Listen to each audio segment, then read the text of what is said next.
I thought I knew everything there was to know about Karen. After 15 years of marriage, I figured I had a handle on her. So, when I decided to surprise her at the cabin getaway she'd planned with her friends, I expected the usual. A warm hug, a smile, a kiss, maybe even a laugh at how sweet it was that I traveled 3 states just to see her.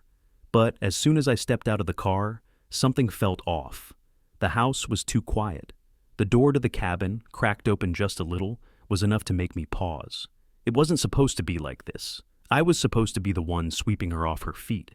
But something in the air had changed.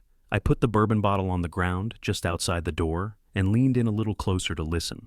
At first, it was just muffled voices. Then, through the thin wood, I heard Karen's laugh. It sounded hollow, fake, like a stranger. But the words that followed knocked the wind right out of me. "His life insurance will clear our debts," she said. "Or we could just use it to start over. I could go after someone else, someone who can give me everything Tom never did." I didn't breathe. I didn't move. I could hear my heart pounding in my chest, almost as loud as their voices. My world, everything I'd worked for, everything I thought was solid, was crumbling in front of me. The woman I loved, the woman I trusted, was plotting my death for money. I couldn't believe it. My mind couldn't process it fast enough. I wasn't just a husband to her anymore. I was a bank account, a tool to be discarded once my usefulness had run out. The realization hit me like a freight train. I stepped back, slowly, not knowing if I was even capable of making sound anymore. I dropped the bourbon, the glass clinking as it hit the dirt, but I couldn't bring myself to pick it up. I turned and walked away, not saying a word, my mind racing in a fog of anger, disbelief, and something else. Something deeper. I had spent my whole life building this life. My career, my financial stability, my marriage, all of it was a lie, and now I had nothing left. I got in my car and drove, faster than I should have, not caring where I was going, just trying to outrun the sinking feeling in my gut. What the hell was I supposed to do now? How do you walk away from everything, when everything was never real in the first place? I spent the night in a cheap hotel, the kind with thin walls and flickering lights that made it feel like time was moving slower than it should. I didn't sleep much, just staring at the ceiling, letting the anger and disbelief swirl around in my mind like smoke. I didn't know what to do. I could have gone back, I could have walked in there, grabbed Karen by the shoulders and demanded answers, but what would have been the point? The truth was already clear. She'd never cared about me, not really. She cared about what I could do for her, that's all. And as for the rest of the family, David, her brother, with all his debts and lies, he was just another piece of the puzzle I'd been too blind to see. I didn't want to deal with any of it.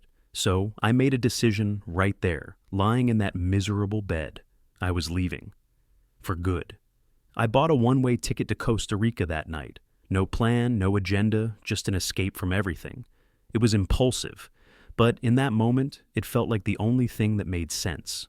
The next morning, I caught a flight, and as the plane soared above the clouds, I let the weight of everything I'd left behind sink in. I thought about Karen, her insatiable need for more.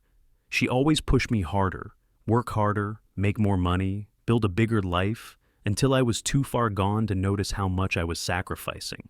Friends, gone, family, almost non-existent. I thought I was doing it for her, for us. But looking back, I had been living for a version of a life that didn't exist. I spent the layover in Houston pacing around the terminal, trying to shake the feeling that I was making a mistake. I called Megan, my assistant. She sounded frantic, like I'd disappeared off the face of the earth. "Where are you? What's going on? The team is freaking out." I told her the truth. Well, part of it. "I'm taking some time off. I need to be unreachable for a while. Don't try to contact me, Megan. I need space." There was a pause on the other end, and I could hear her trying to piece things together. "Tom, what's really going on? I'll be in touch when I can. Just hold things down for me, okay?" Another pause, and then she sighed. "Fine, just take care of yourself, okay?" The last thing I wanted was to explain to her that I was walking away from a life I'd spent years building, but I couldn't do it. Not yet. When I finally landed in Costa Rica, everything felt different. The air was warm, thick with humidity. There was a strange sense of calm, like I'd stepped into another world where none of my old problems existed. I couldn't tell if it was relief or terror, maybe a mix of both. I didn't know anyone here, didn't have a plan, didn't even speak the language very well. But it didn't matter. I withdrew the last of my savings from an ATM, enough to get by for a while, and bought a prepaid phone. No contact with anyone. No one knew where I was. It was the most freeing thing I'd done in years, but at the same time, it felt like I was cutting the last threads that had tied me to my old life. I found a small hotel near the beach. It was nothing fancy, just a few rooms with the windows cracked open and the sound of the ocean in the distance. The room smelled faintly of salt and mildew, but I didn't care. I didn't need luxury anymore. I sat by the window and stared out at the ocean, watching the waves crash in a slow, rhythmic motion. It felt like a different world, one I was no longer a part of, and for the first time in a long time, I didn't feel like I was drowning. I had no obligations, no one depending on me. I could do whatever the hell I wanted, but it wasn't just the new place or the solitude that brought me peace. It was the realization that I was walking away from more than just a failed marriage. I was walking away from everything I had let define me, the career, the expectations, the pressure. I'd built my life around a story that was never mine, and now I was free to write my own. A strange sense of calm washed over me as I stood there, looking out at the horizon. The life I used to know was gone, and now I was diving into the unknown, with nothing but the ocean as my witness. The first few days in Costa Rica were a blur. The simplest things felt like a revelation. I woke up without an alarm, without the weight of 1,000 emails and calls waiting for me. The pressure, the constant demand to perform, to succeed, was gone.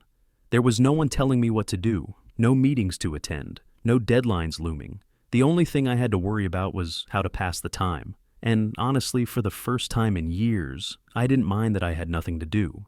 I spent my mornings walking along the beach, watching the waves crash against the shore, like they were trying to wash away everything I'd left behind. I wasn't in a hurry for anything anymore. The evenings were different. That's when the thoughts about Karen would creep back in, like a slow burn I couldn't escape. I thought about how much I had given up for her family, her father's wealth, his connections. How many times I had bent over backward to make sure she was happy, to make sure she fit into the life I built. Her world was built on appearances, on what other people thought. And I had played along, letting her pull the strings. I had let her manipulate me into thinking that was what I wanted too. But I didn't. I wanted a life where I was free to do things on my terms. Somewhere along the way, I had forgotten that. Karen had always been so quick to remind me how much better her father was at everything.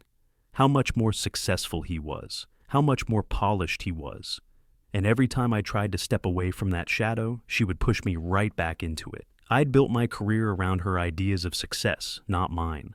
And every time I questioned her, every time I tried to take a step in my own direction, she'd tear me down with little comments, subtle jabs about how I wasn't doing enough, how I wasn't enough. I'd always thought it was just her way of encouraging me. But now, sitting in this small room in Costa Rica, the pieces finally clicked into place. She had been pushing me to be someone I wasn't, all while taking control of everything, from our home to our finances to our future. As the days passed, I felt the anger inside me begin to fade, replaced by something else, something quieter, more solid. I wasn't angry anymore. I was sure. I had made the right choice to leave. I wasn't going back, not to her, not to the life I thought I had. I could feel it in my bones. One afternoon, as I was walking into the local market to pick up some fruit, I saw a small sign for art lessons. It was a little shop with a simple hand-painted sign that read, Pinturas y colores. It felt like fate, or maybe just a distraction. Either way, I stepped inside. Marco, the artist, was an older man with paint-streaked clothes and hands that looked like they had spent a lifetime shaping things. He had a calm way about him that I couldn't quite place. We talked for a few minutes, and before I knew it, I'd signed up for a lesson. The first time I picked up a paintbrush, I felt like a fool. It had been so long since I'd done anything creative. But Marco was patient, guiding me step by step. It felt like I was starting from scratch, and it was humbling. I wasn't trying to make anything perfect. I wasn't trying to impress anyone. It was just me, the brush, and the canvas. Maybe it was the simplicity of the ocean, or maybe it was the art. But for the first time in years, I started to feel something I hadn't in a long time. Peace. It was like the weight of the past was finally starting to lift, little by little. And with every brushstroke, I realized something else. I was creating something for myself. No expectations, no judgment.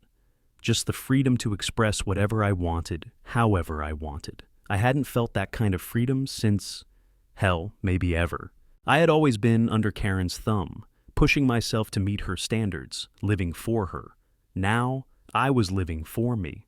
I didn't have to explain myself to anyone. I wasn't trying to prove anything. It wasn't just the art that was freeing, it was what the art represented. It was a way of saying, I'm still here, I still matter. For the first time, I wasn't just someone's husband or someone's employee. I was just me. And maybe that was all I needed to be. 2 weeks into my new life, just as I was starting to feel like I could breathe again, the phone rang. I didn't recognize the number, but something told me it wasn't a wrong number or a telemarketer. I answered. Tom? Rebecca's voice crackled through the line, shaky, panicked. It took me a second to place the tone. She sounded like she was drowning. Rebecca, what's wrong? David, she whispered, her voice breaking. David's in trouble. Bad trouble. I clenched my jaw, a knot forming in my stomach. What kind of trouble? There was a long pause, like she was trying to gather the strength to speak. Gambling. He's got debts, Tom. Huge debts. And now these people are coming after him. They've been threatening him. You know what kind of people these are. I felt a rush of disgust. Of course it was gambling. David had always been reckless, but this was beyond anything I could have imagined. Is he okay? I asked, though I already knew the answer. Rebecca sniffled. I don't know. He won't talk to me. He says he's too far in and he doesn't want to get anyone else involved, but I don't know who else to turn to. Tom, you're the only one who can help. You have to come back. You have to fix this. It's getting worse. I stared at the wall in front of me, the weight of her words sinking in. I could hear the desperation in her voice, and it twisted something inside me. But at the same time, I felt that familiar sense of manipulation creeping back in. I had already walked away from everything, and yet here I was, being pulled back into their mess. I wasn't stupid. I knew what this was, a call for help masked as a plea for salvation. They'd always needed me, always used me, and now they were asking for more. You're not the only one he's hurt, Rebecca, I said, my voice steady, but there was a sharp edge to it. I don't know if you remember that. You're not the only one dealing with the fallout from his mistakes. I know, she said quickly, her voice cracking, but you can fix it. You always can. Please, Tom, we need you. I could feel the guilt hanging over me like a weight around my neck, pulling me down. She was right. David was her brother. She was part of my life, even if I was done with Karen.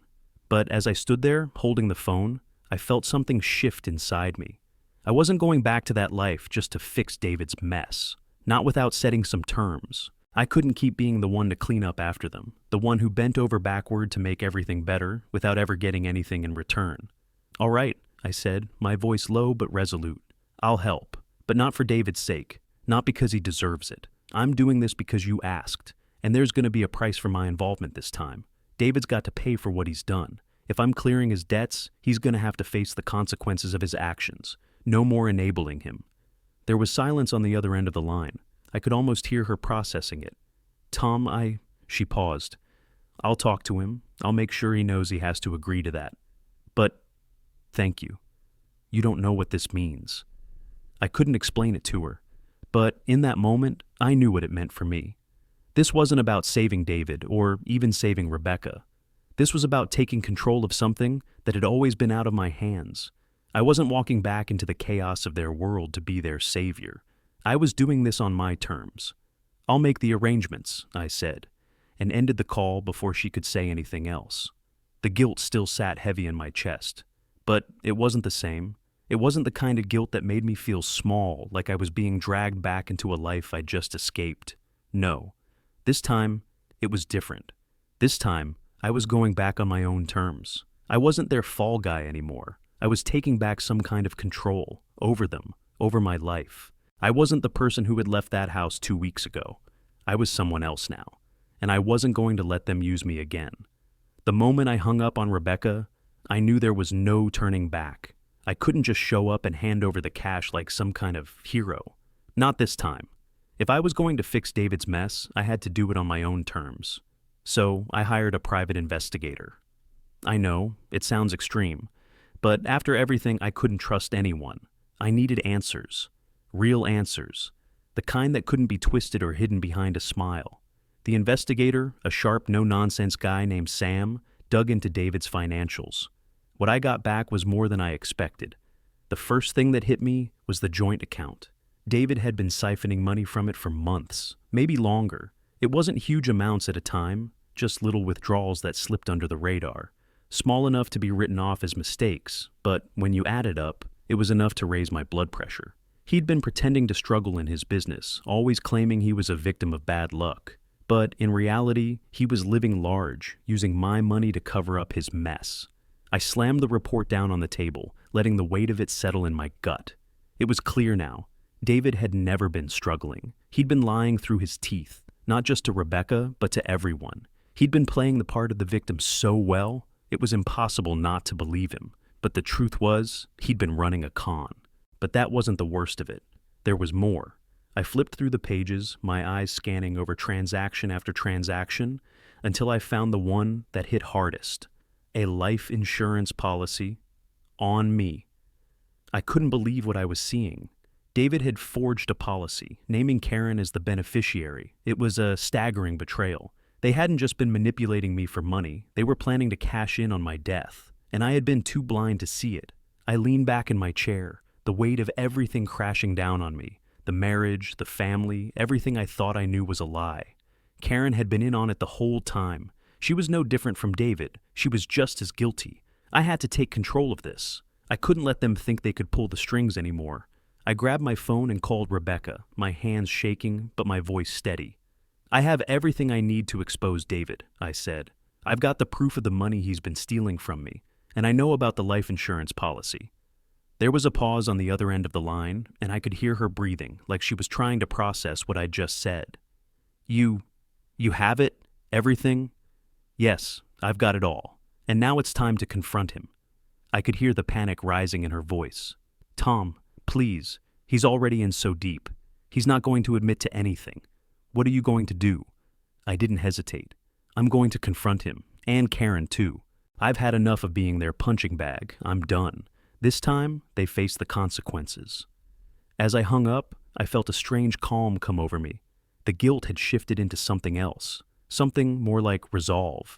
The truth always comes out, but this time, it was going to come from me. With the evidence in hand, I knew what I had to do. No more excuses, no more hiding. I was going to confront them both, David, Karen, everyone who had been a part of this twisted scheme, and make sure they paid for what they'd done. I wasn't going back to be their savior. I was going back to take back my life, to put an end to the lies they had built around me. This wasn't about saving them. This was about making sure I never let them use me again. And as I stared at the report, I realized something else. This wasn't just about revenge. It was about finding a way to regain control over the parts of my life I had lost. It was time to make my move. I hadn't been back in that house for weeks, but as I pulled into the driveway, the place looked the same. Still polished, still pretending to be something it wasn't. Karen was probably inside, acting like everything was normal, but I wasn't here to fix anything anymore. I wasn't here to play nice. I walked in without knocking. The door was unlocked, just like it always was. I hadn't even planned to confront them today, but once I'd landed, once I'd seen the mess they'd made of everything I'd built, it became clear. There wasn't going to be a good time. There was just now. Karen was in the kitchen, stirring something in a pot, probably pretending to make dinner like some happy homemaker. David was on the couch, playing with his phone, oblivious to the storm that was coming. I didn't say a word at first. I just stood there, letting the silence sink in. I could feel the tension in the room, the undercurrent of lies that had been building for years, and it felt like the walls were closing in on all of us. Finally, Karen looked up, her face lighting up with that fake smile I used to fall for. Tom, she said, like she didn't know what was coming. You're back early. I walked past her, dropped the stack of papers onto the kitchen counter. The sound of them hitting the surface was loud enough to make her flinch. Karen, we need to talk, I said, my voice cold, controlled. I wasn't here to waste time. She stepped toward me, trying to hide her nervousness behind that same practiced calm. What's going on? Why are you acting like this? David, still on the couch, sat up, his attention finally shifting from his phone to me. Hey man, what's with the hostility? I turned to him, locking eyes. I didn't need to say much. I just let the silence sit there, letting him stew in it. I pulled out the report, the one from the investigator, and set it on the table in front of them. David, I said, leaning in, you've been lying to me for months, stealing from my account, faking your business troubles. It's all right here. His face turned white. He opened his mouth, but no words came out at first. Then his anger flared up, like a switch had been flipped. You're accusing me of this? You're the one who left. You left us all high and dry, and now you want to come back and make us the bad guys? I didn't flinch. You've been using me, David, using me to cover your own failures, and it doesn't end there. I slammed the report down. You forged a life insurance policy in my name, for Karen. You were planning to kill me for money. Karen's face drained of color, but she quickly recovered, her eyes darting between me and David, trying to stay calm. Tom, that's not... I cut her off. Don't try to talk your way out of this, Karen. I'm done listening to your lies. She stood there for a second, her mouth opening and closing like she was trying to find something to say, but there was nothing. I could see it in her eyes. She knew exactly what was coming. David, cornered, began to shout. You think you're the only one who's been hurt? I've been drowning for years, Tom. You don't know what it's been like. I didn't have a choice. You always had a choice, David, I said, my voice low, steady. You chose to lie, to steal, to destroy everything around you.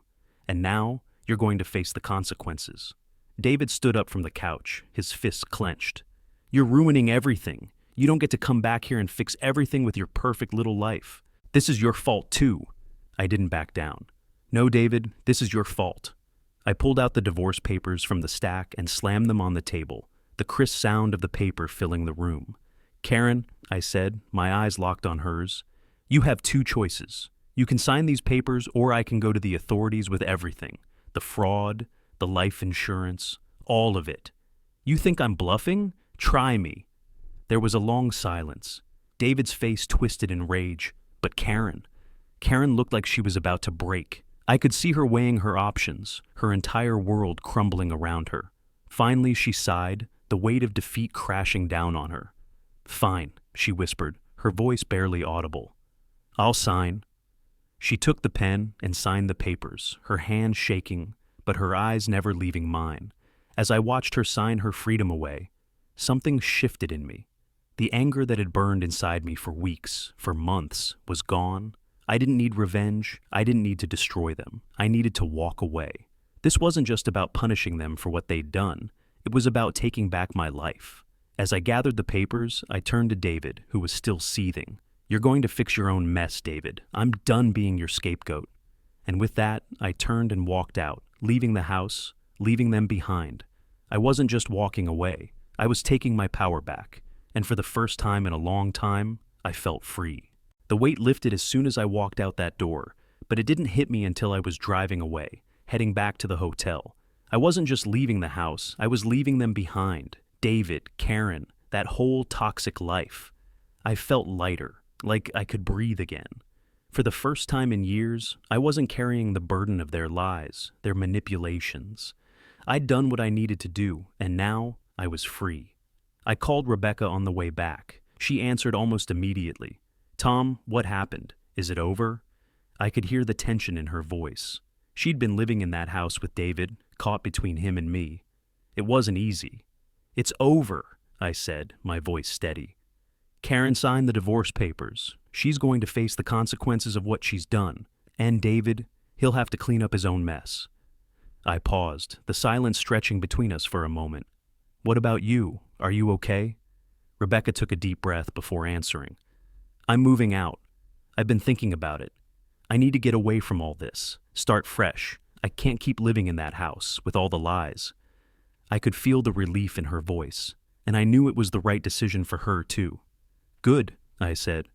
You deserve better. That night, as I lay in bed, I let myself believe that maybe, just maybe, I had made the right choice. Leaving everything behind wasn't just about escaping. It was about reclaiming what I had lost. And in Costa Rica, away from the noise, the pressure, the people who had used me, I was starting to find it again. The next few weeks were a blur of settling into my new life. I spent most of my days painting. Marco, the artist I'd met when I first arrived, showed me techniques I hadn't even thought about. His calm, methodical way of teaching helped me tap into something I'd buried for so long. I had forgotten how much I used to love art. It felt like I was waking up from a long sleep.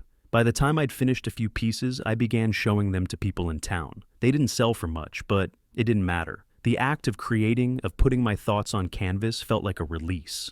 I was no longer trying to impress anyone or fit into a mold.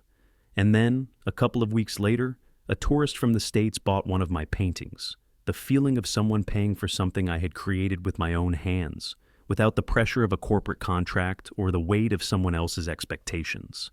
It was a high I hadn't felt in years. I didn't get rich from the sale, but that didn't matter. What mattered was that I was doing something for myself.